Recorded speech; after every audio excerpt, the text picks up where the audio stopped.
Assalamualaikum warahmatullahi wabarakatuh. Perkenalkan, kami dari kelompok 2 ingin mewawancarai pembudidaya ikan emas. Perkenalkan, nama saya Muhammad Kevin Jamaluddin. Perkenalkan, nama saya Diara Paulia Menarani. Perkenalkan, nama saya Kusno Khairia. Perkenalkan, nama saya Aljenia Agung Rayati. Perkenalkan, nama saya Buya Noviana. Perkenalkan, nama saya Muhammad Yanwar Azidin. Ini adik-adik mau tanya apa nih?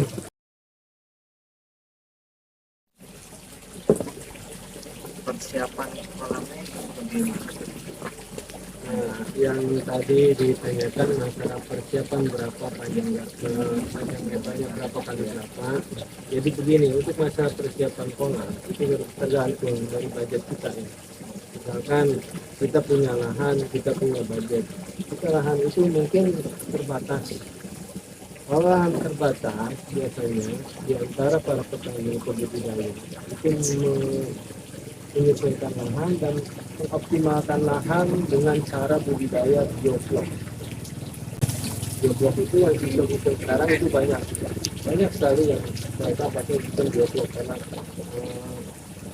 lebih praktis dan efisien. Memang ya sedikit untuk modal awal cukup besar, tapi untuk proses panennya juga lebih singkat dan lebih efektif.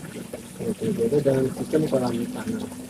Untuk persiapan awal, tahap awal, dalam permulaan untuk menebar bibit, biasanya hampir semua itu ada proses satu pengapuran. Di antaranya kapur itu yang biasa digunakan ke pembudidaya itu mononis namanya. Nah, kedua probiotik. Probiotik itu macam-macam. Ada yang dari pabrikan itu dari Antipat, Aqua Engine, dan lain sebagainya. Probiotik ada dan macam-macam lah probiotik yang sudah tersedia di toko-toko, di toko pertanian khususnya. Nah, untuk berikutnya penggaraman. Nah, dari proses itu kita harus menunggu beberapa waktu, paling cepat itu 7 hari, maksimalnya di 14 hari. Nah, dari situ kita akan melihat perubahan dari karakter air. Biasanya di situ dari samping-samping kolam itu akan terasa licin, terus sudah ditumbuhi dengan jentik-jentik. Nah, berikutnya kita jangan terburu-buru untuk memasukkan bibit sekaligus, jangan. Kita coba beberapa ekor dulu, antara 2, 3, sampai 5 ekor. Kita tunggu 1 kali 24 jam. Kiranya bibit itu di saat masuk ke kolam tersebut dengan kondisi yang sehat dan agresif, barulah kita masukkan total bibit. Nah, untuk kapasitas isi daripada kolam biasanya ada persentasenya. Dari kolam misalkan 1 kali 1. 1 kali 1 itu umumnya untuk ikan emas kita nggak terlalu berani untuk sistem tebar padat. Biasanya cuma beberapa ekor saja per meter kubiknya. Di antaranya yang umum itu di antara 25 sampai 30 ekor per meter kubik untuk mencapai panen yang maksimal. Adapun mungkin yang berani itu coba-coba nggak tahu lah hasilnya, berbeda dengan jenis ikan lainnya. Nah, tinggal diperhitungkan saja, ini misalkan kolam 5 kali 20, tinggal dibagi saja berapa dari 1 meter kubik 25 ekor, tinggal dikali lagi total dari volume seperti itu. Ada lagi? Berapa kolam yang Bapak miliki? Yang Bapak miliki sekarang ini? Kalau untuk di Cirebon itu cuma 1. Nah, kalau untuk di kelompok tani ada 8. Sarana dan prasarana apa saja yang dibutuhkan? Untuk Alat yang dibutuhkan? alat yang dibutuhkan ya begitu banyak ya, cuma keterampilan aja. Kalau alat itu sarana dan prasarana itu semua kolam. 2, cara penanganan kita. Dalam artian kalau sudah kita tahu ilmunya, kayak tadi proses awal untuk persiapan kolam, ya kan, pengapuran, pemberian probiotik, terus penggaraman, itu kan itu saja, tidak ada yang lain-lain. Gimana cara memperoleh bibitnya? Kalau cari bibit itu yang bisa, kedua warnanya cerah, ketiga ukurannya sama. Gitu. Kalau cara pemeliharaan benihnya? Pemeliharaan benih, nah untuk pemeliharaan benih probiotik, dengan penggaraman untuk menjaga pH air, untuk menjaga kualitas air, untuk menurunkan kadar amoniak. Kapan waktu pemberian? Nah, untuk pemberian pakan, kalau ikan mas itu biasanya 3 kali sehari. Dan waktu-waktu yang tepat, yang baik untuk pemberian pakan biasanya di saat matahari baru mulai muncul. Kalau orang Sunda mah bilang ini baru muncul nyonot tuh ya. Iya. Tuh dari situ di antara jam 7 sampai jam 7. Siangnya jangan terlalu terik, jam 11 atau jam 1. Dan sorenya di jam 4 atau jam 5. Apa saja jenis-jenis pakan yang diberikan? Untuk pakan, mulai awal penebaran dari jenis larva, itu biasanya kita ngambil pakan yang mempunyai kadar protein tinggi di antara rata-rata 40 sampai 56. Nah, untuk jenis pakan itu banyak, ada yang tropik, ada cinta, ada evergreen, macam-macam. Cuma yang kita cari bukan jenis mereknya ya, jadi kandungan protein, lemaknya, serat padunya, airnya. Berapa banyak jumlah pakan untuk satu kolam? Nah, untuk pemberian pakan biasanya persentasenya itu dari total bobot ikan. Jumlah total ikan, bobot ikan, dikalikan 30%. Seperti itu. Jenis penyakit yang dapat menyerang ikan. Untuk jenis penyakit itu belum begitu paham, cuma ada yang namanya apa gitu, yang jenisnya kayak kutu. Itu yang melukai ikan, melukai ikan, tubuh, serta insang, bisa membunuh ikan, semua jenis ikan. Tapi terkena dengan virus itu, yang penanganannya agak sulit, tapi masih bisa diantisipasi untuk supaya virus itu jangan masuk. Itu dari proses pemberian probiotik dengan penggaraman. Kalau sudah sakit, obatnya apa saja? Oke, obatnya yang biasa digunakan itu macam-macam. Ada dari obat kulit, terus dari obatnya Resludo, terus ada lagi semacam apapun.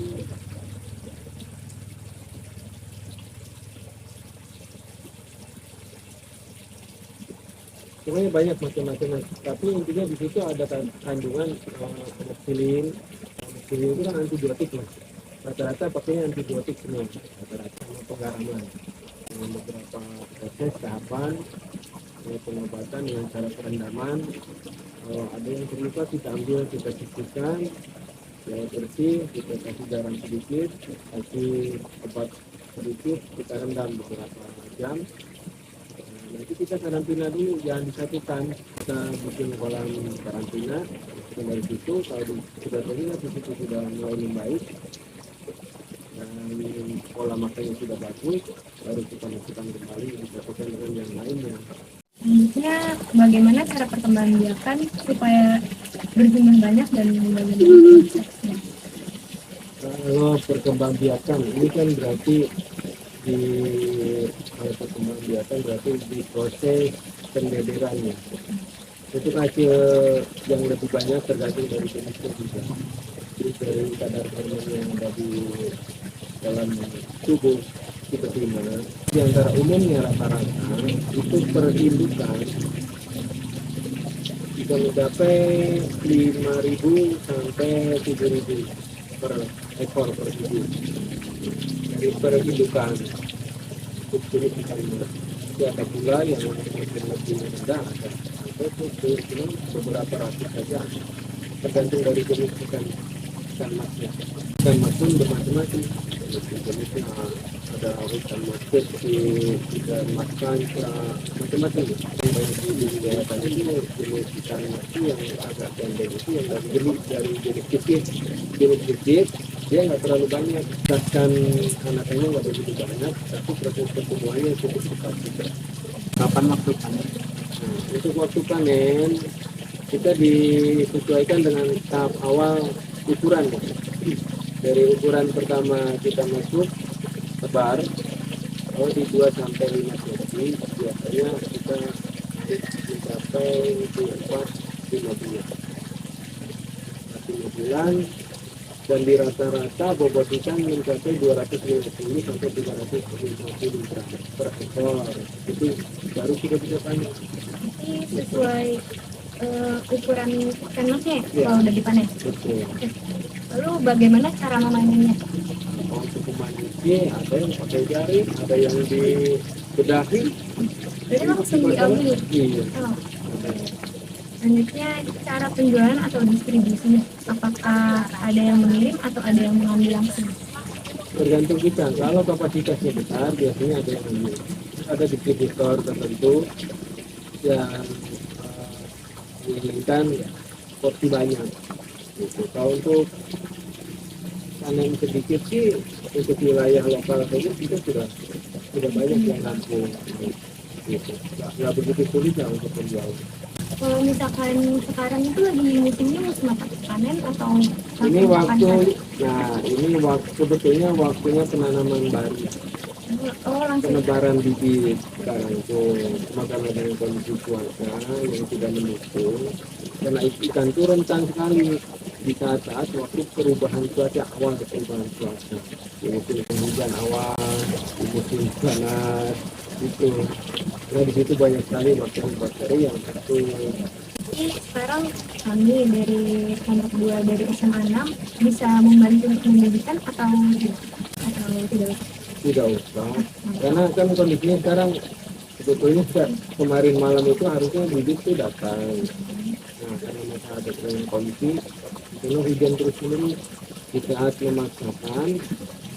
Jadi kita apa kandungan kimia apa yang terjadi ketika air hujan itu masuk ke dalam kantong dengan bibit dan diisi dengan oksigen, terjadilah kayak pembekuan. Jadi situasi itu memutih dan ikan itu pada mati. Untuk budidaya pembesarannya di sini cuma baru beberapa kali saja. Nah, sekarang belum dimulai, ini masih kosong. Gitu. Rencananya nanti kalau sudah bibit ada baru proses pembesaran. Untuk budidaya pembesarannya tetap di sana. Ini pun uji coba belum berhasil karena kenapa? Tempatnya kurang memadai. Nah, kalau untuk jenis ikan masnya harus di kondisi air deras, itu lebih bagus. Nah, untuk pembesaran sekarang untuk wilayah kita. Jadi di sini tempatnya untuk pembesaran saja. Iya. Oke, sekian dari pertanyaan kami. Terima kasih Bapak untuk waktunya. Semoga bermanfaat. Untuk nanya bisa mengatur kalau untuk bukti untuk sementara ini kan beralih.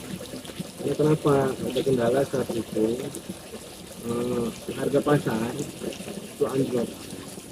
Untuk rata-rata pembudidaya ikan mas itu yang pembesaran utamanya itu konsumsi yang menurun drastis, merugilah dengan harga pasar yang meningkat. Nah, akhirnya beralihlah kami dari kelompok tani Wanayasa itu beralih ke Nila Nirwana 3 namanya, dengan proses perkembangan biakan yang lebih cepat, 30% pertumbuhan lebih cepat dari jenis ikan lainnya, dan 30% pula itu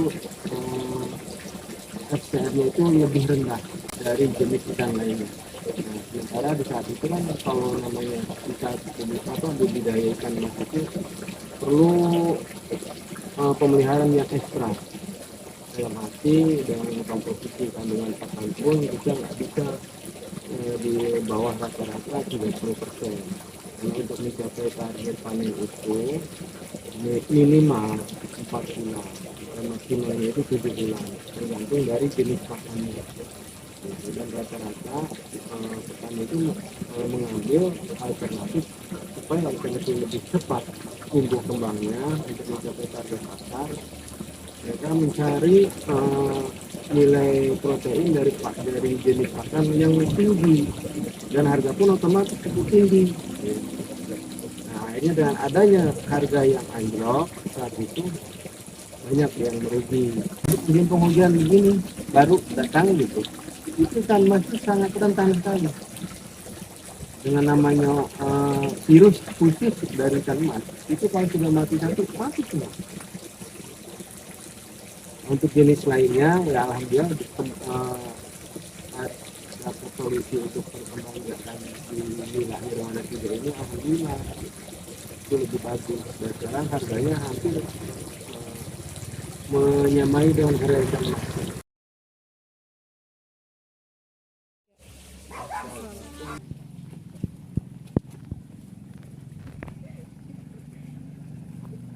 Sisaan yang ya itu kalau terlalu padat itu kayak gitu.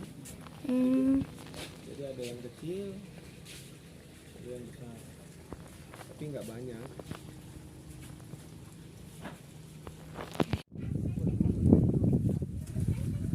Jadi nggak perkenalkan aja kan nama. Yang bener. Maju. Jangan gitu dong. Harus kelihatan semua.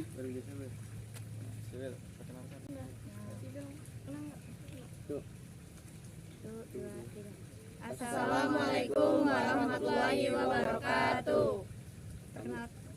Siapa yang ngomong? Itu yang ngomong itunya tuh. Kan udah. Siapa? Udah kan cacat. Belum usah assalamualaikum. Oh, Katanya udah. Oh iya. gak usah. Nanti beda tempat dong. Iya. Masa assalamualaikumnya sama perkenalan kelompoknya? Oh iya. Berarti saya yang Enggak dikat. Iya. Ayo ulang. Ini tengah dong, Bapak Ketua. Iya. pakai tuh, pakai tuh. Iya, Serius. Gak usah tuh. Bentar, bentar. Tuh, udah. Ya sudah bisa. Iya, biar backgroundnya tuh ini. Yes, kelas B. Hai guys. Say hi. Panas. Iya kayak gitu coba. Iya biar agak seru gitu. Jangan monoton. Si paling estetik lagi moto guys. Kasih cuplikannya nanti. Yuk. Hai dong. Lah sih.